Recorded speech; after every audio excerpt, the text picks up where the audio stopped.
आमतौर पर जो कोई भी मिनिस्ट्री में है या नहीं भी किसी दूसरे की आशीष, नौकरी आदि के लिए प्रार्थना में लगे रहते हैं, क्योंकि एक सच्चे विश्वासी का ये काम भी है। लेकिन फिर हम अपने बारे में कब सोचते हैं और अपनों के लिए मांगते अपने आप को भूल जाते हैं। अगर हम अपने आप को प्रभु यीशु नाम में आशीष देना नहीं जानते तो फिर हमें और कोई क्यों आशीष देगा। अपने आप को आशीष देने का सही अर्थ और तरीका क्या है, आज हम इसी विषय पर बात करेंगे। पहले सुनते हैं परमेश्वर का वचन। परमेश्वर का वचन हमने यशाया नबी की पुस्तक उसका 65 अध्याय उसकी 16वीं आयत से आगे लिया है। यहाँ इस प्रकार लिखा है, तब सारे देश में जो कोई अपने को धन्य कहेगा वह सच्चे परमेश्वर का नाम लेकर अपने को धन्य कहेगा, और जो कोई देश में शपथ खाए वह सच्चे परमेश्वर के नाम से शपथ खाएगा, क्योंकि पिछला कष्ट दूर हो गया और वह मेरी आंखों से छिप गया है। क्योंकि देखो, मैं नया आकाश और नई पृथ्वी उत्पन्न करता हूँ, और पहली बातें स्मरण ना रहेंगी और सोच विचार में भी ना आएंगी। इसलिए जो मैं उत्पन्न करने पर हूँ उसके कारण तुम हर्षित हो और सदा सर्वदा मगन रहो। क्योंकि देखो, मैं यरूशलेम को मगन और उसकी प्रजा को आनंदित बनाऊंगा। मैं आप यरूशलेम के कारण मगन और अपनी प्रजा के हेतु हर्षित होऊंगा।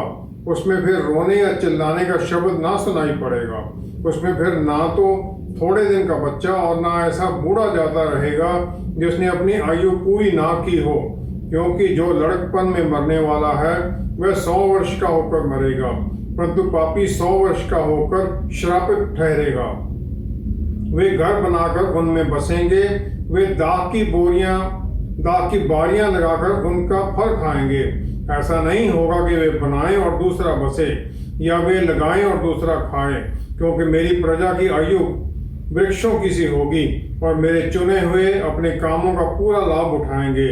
उनका परिश्रम व्यर्थ ना होगा, ना उनके बालक घबराहट के लिए उत्पन्न होंगे, क्योंकि वे यहोवा के धन्य लोगों का वंश ठहरेंगे, और उनके बाल बच्चे उनसे अलग ना होंगे। उनके पुकारने से पहले ही मैं उनका उत्तर दूंगा, और उनके मांगते ही मैं उनके सुन लूंगा। परमेश्वर का वचन पढ़े और सुने जाने से आशीष हो। आमीन। कोई भी अपने आप को आशीष कैसे दे सकता है और इसका सही मतलब क्या है? यशाया नबी की पुस्तक 65 अध्याय 16वीं आयत जो भी हमने पढ़ी थी, परमेश्वर की आज्ञा बिल्कुल क्लियर है। हिंदी में लिखा वो धन्य है जो कहे अपने आप को। इंग्लिश में है, he who blesses himself on the earth shall bless himself by the true God, and whoever swears on the earth shall swear by the true God. जो अपने आप को आशीषित करेगा वो परमेश्वर के नाम में करेगा। पहला तो ये है, परमेश्वर ये चाहते हैं कि हम अपने आप को आशीष दें, और दूसरा ये है कि ये हम उनके नाम में, उनके पावर और उनके दिए गए अधिकार से करते हैं, जो उन्होंने अधिकार हमें अपने पुत्र के द्वारा दिए हैं। क्योंकि प्रभु यीशु ने जो हमारा रिश्ता परमेश्वर से टूट गया था वो फिर दोबारा जोड़ दिया है, और हमें उन्होंने अपनी स्वर्गीय परिवार का हिस्सा बना लिया है। राजा सुलेमान सर्वोपदेशक की पुस्तक उसका 9वां अध्याय उसकी 11वीं आयत में कहता है, फिर मैंने धरती पर देखा कि ना तो दौड़ में वेग दौड़ने वाले और ना युद्ध में शूरवीर जीतते, ना बुद्धिमान लोग रोटी पाते, ना समझ वाले धन, और ना प्रवीणों पर अनुग्रह होता है।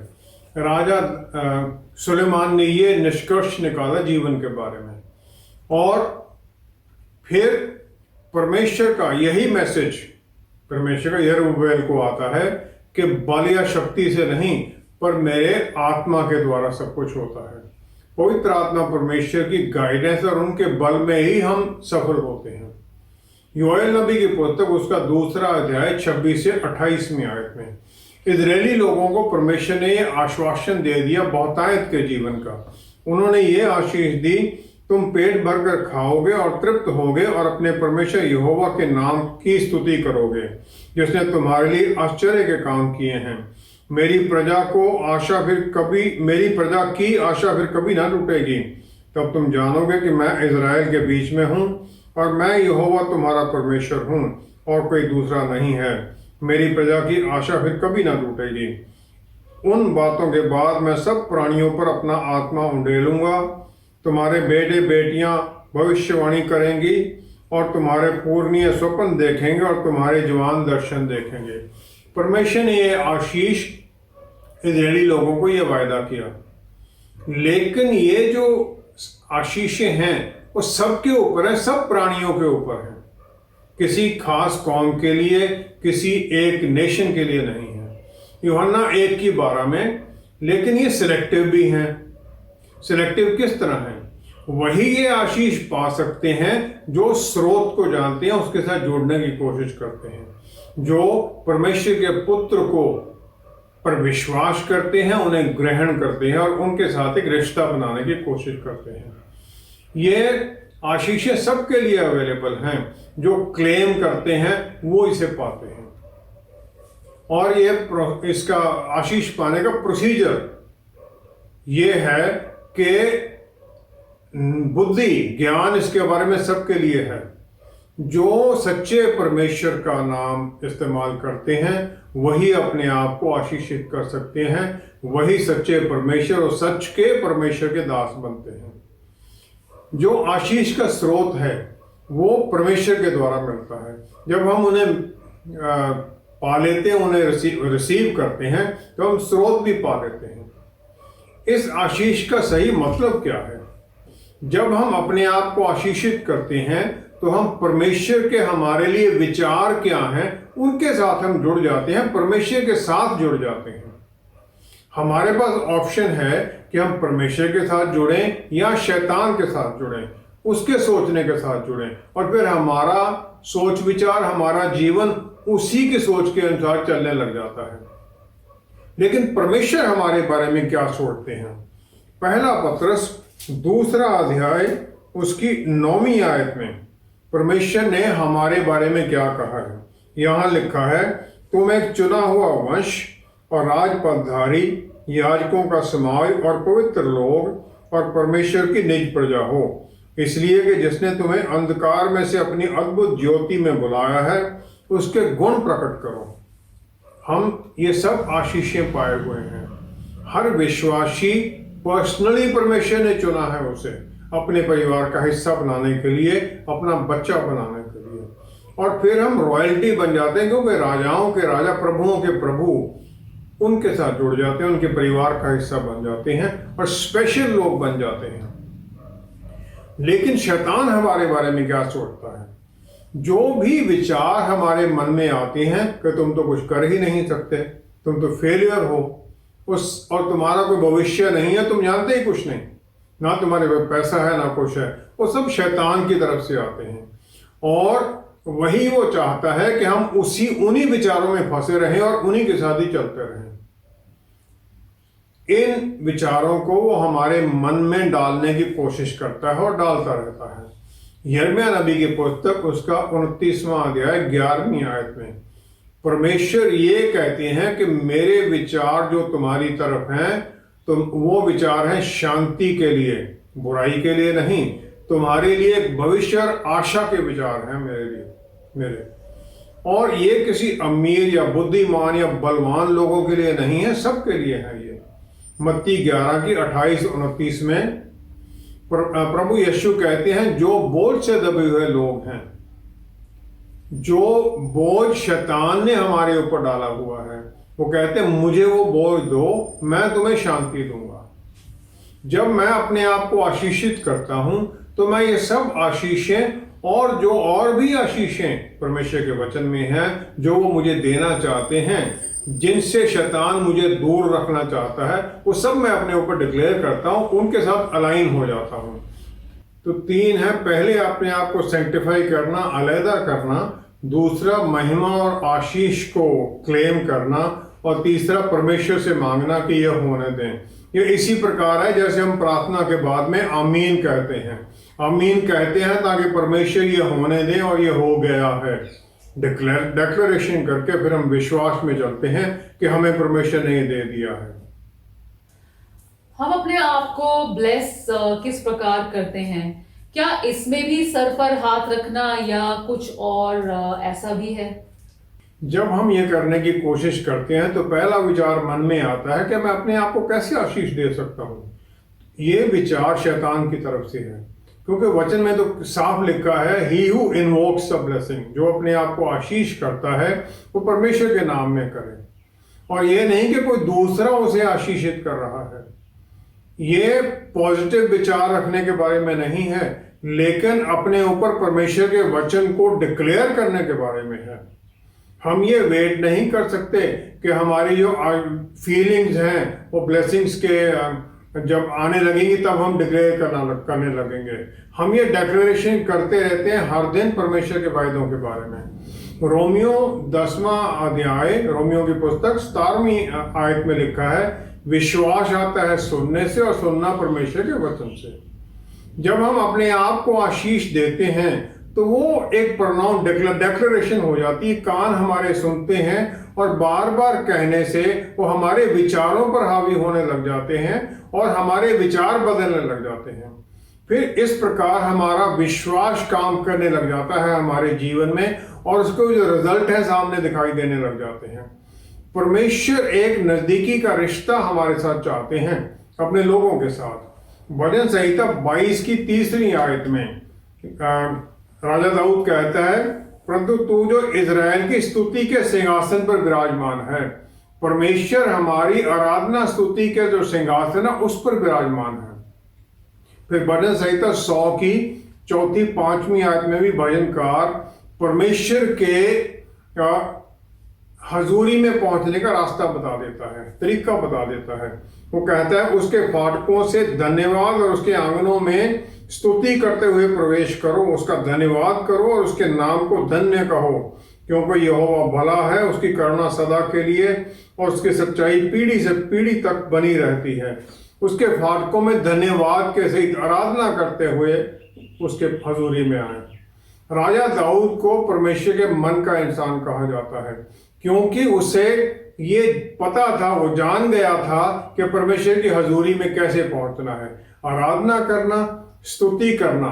जब वो भेड़ों को चराता था, अभी छोटा बच्चा ही था, तब वो भजन लिखता था और वहां पर गाता था। वो भजन संहिता 138 उसकी 2री आयत में वो कहता है, मैं तेरे पवित्र मंदिर की ओर दंडवत करूंगा और तेरी करुणा और सच्चाई के कारण तेरे नाम का धन्यवाद करूंगा, क्योंकि तूने अपने वचन को अपने बड़े नाम से अधिक महत्व दिया है।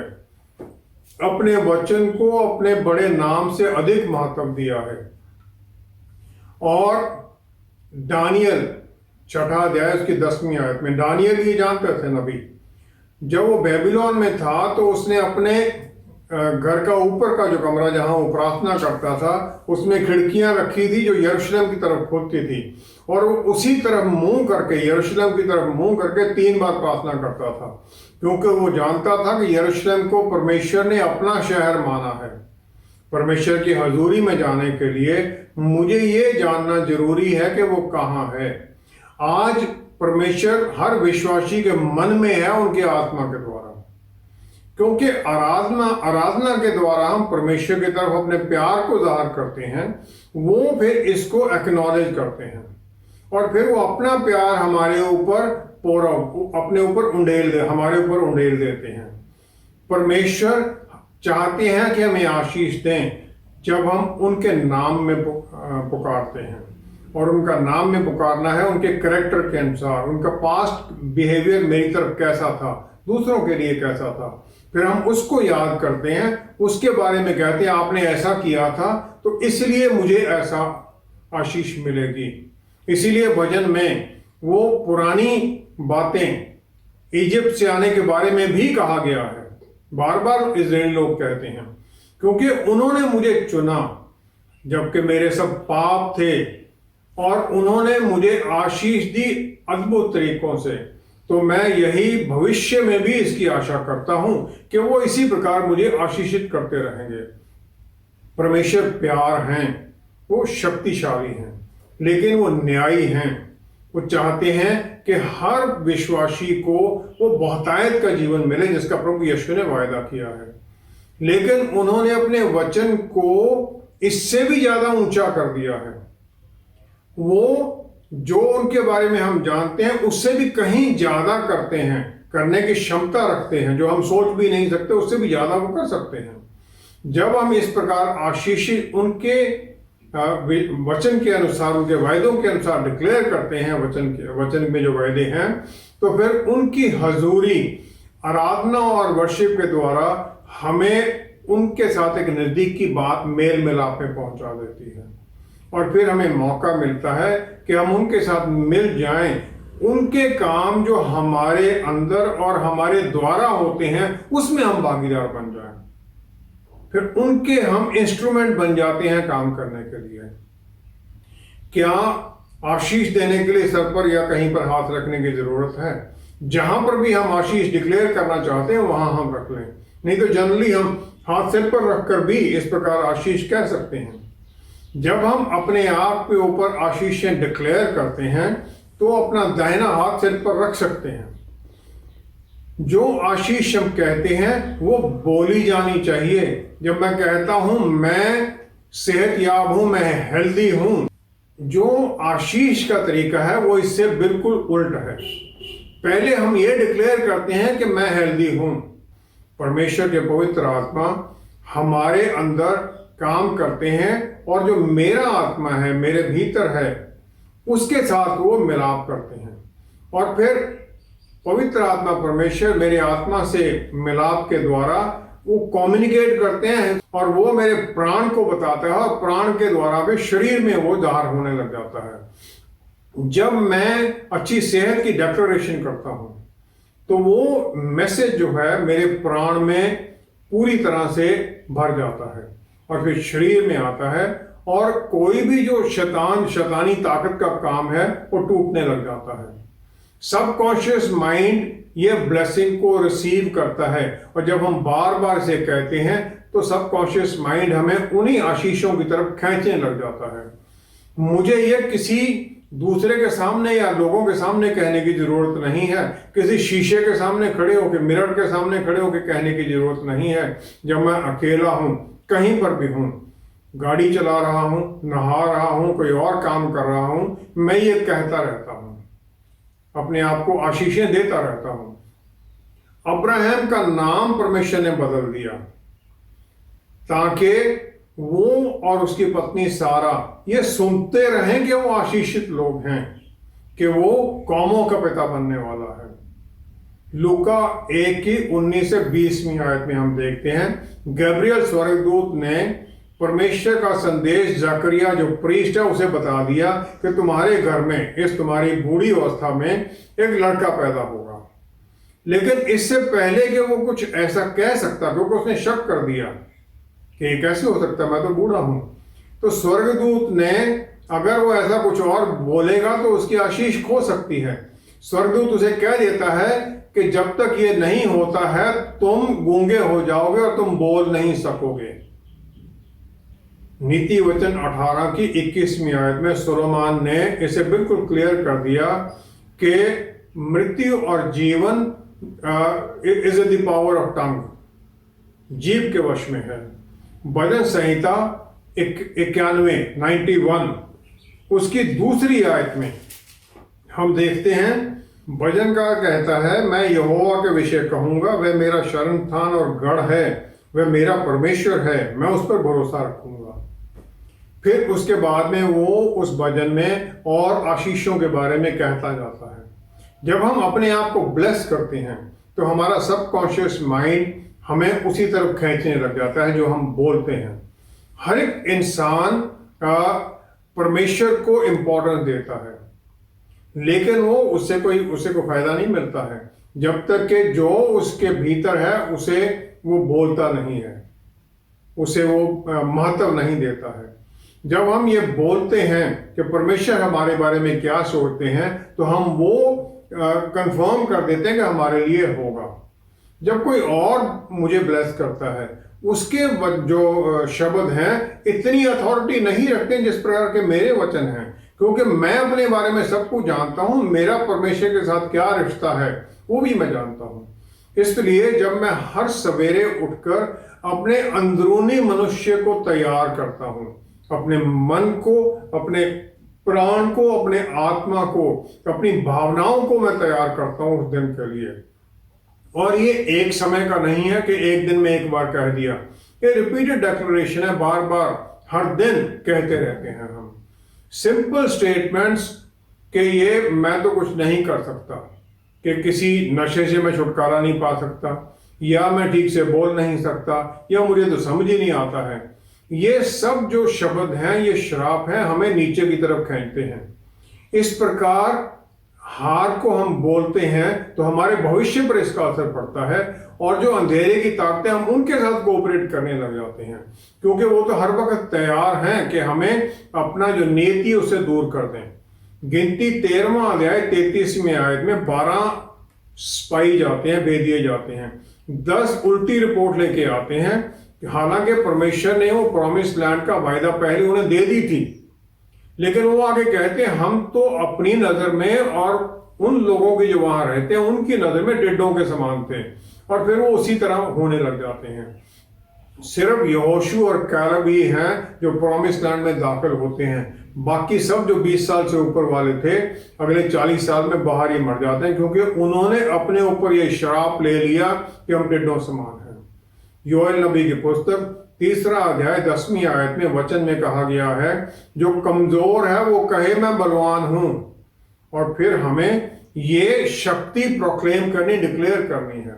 2 राजा 6 अध्याय 15वीं-16वीं आयत में एलीशा नबी का घर सीरिया की सेना ने घेर लिया, और फिर विश्वास में उसने अपने नौकर गेहाजी को कह दिया, जो हमारे साथ हैं उनसे कहीं ज्यादा हैं जो हमारे दुश्मनों के साथ हैं। परमेश्वर ने उस नौकर की आंखें खोल दी, आत्मिक आंखें खोली। उसने देखा कि एलीशा के चारों तरफ घोड़े और आग के रथ, अग्नि में रथ लगे हुए हैं और अनगिनत लगे हुए हैं। हर विश्वासी के साथ ये ब्लेसिंग है, आशीष है। मत्ती 11:11 में प्रभु यीशु ने यूहन्ना बपतिस्मा देने वाले को महान कह दिया, जो औरत से जन्मे हुए उससे पहले के थे।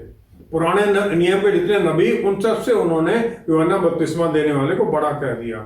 लेकिन फिर वो एक विश्वासी के बारे में कह देते हैं कि स्वर्ग राज्य में जो सबसे छोटा है वो उससे बड़ा है। इससे बड़ी आशीष कोई क्या मांग सकता है?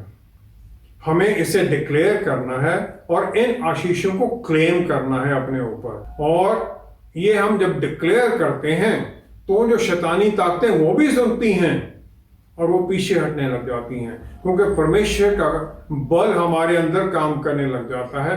परमेश्वर की आशीषें हमारे ऊपर चलने लग जाती हैं। पवित्र आत्मा परमेश्वर उनके वचन के अनुसार फिर ये सब कुछ होने देते हैं हमारे जीवन में। इसलिए अपने आप को आशीष देना बहुत जरूरी है। कौन सी आशीषें हैं जो हम अपने ऊपर बोल सकते हैं, और ये कब बोलनी चाहिए? जो वचन परमेश्वर के वायदे इस पुस्तक में लिखे गए हैं वो सब हमारे लिए लागू हैं, क्योंकि प्रभु यीशु ने सब कुछ पूरा कर दिया है। हम उस आशीष से शुरू कर सकते हैं जो हारून को परमेश्वर ने इजरायली लोगों को देने के लिए कहा। हारून महायाजक था। आशीष है, परमेश्वर यहोवा मेरे साथ हैं मुझे आशीष देने के लिए, मुझे हर तरह से संभालने के लिए, अपने अनुग्रह से भरने के लिए और मुझे अपनी शांति में बनाए रखने के लिए। अब्राहम की आशीष पर हम डिक्लेयर करते हैं। अब्राहम को परमेश्वर ने कहा, जो तुझे आशीष देगा मैं उसे आशीषित करूंगा, और जो तुझे श्राप देने की कोशिश करेगा मैं उसे श्रापित कर दूंगा, और तुझे लोग धन्य कहेंगे।